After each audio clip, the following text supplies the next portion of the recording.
Okay, so for those of you guys that don't want to spend a crazy amount of money on a sub speaker back here and possibly powering it off of its own amp, wouldn't be a bad idea.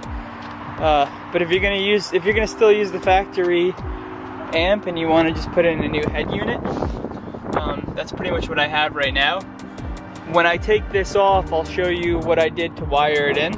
I had to put these little black boxes that your RCAs connect to, that pretty much clean the signal before it goes to your amp, because I was having some noise issues. A lot of people have been having noise issues when they upgrade their head unit.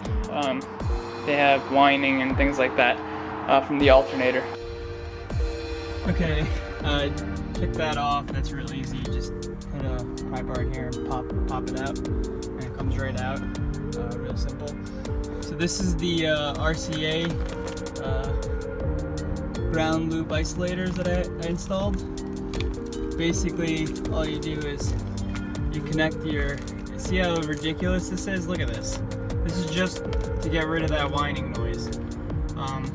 So what I did was connected two of them to the RCA cables that I have going to the unit, and that goes to the speaker wire that ends up going to your amp and sending the signal to your amp, which then powers the speakers.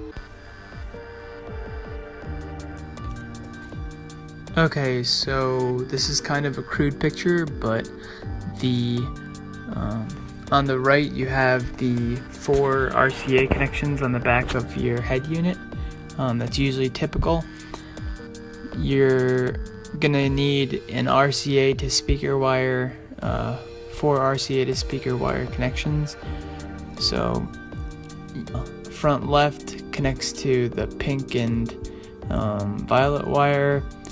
Front right connects to your green and blue wire. Rear left is black and yellow, and rear right is red and white. You don't really need to worry about any of the wires going on down near the amp if you're planning on keeping your factory amp. All you need to do is this RCA to speaker wire connections, as well as the power wire and illumination wire and everything else. And you will also need those ground loop isolators, so you don't have any noise, which you will have if you go this route.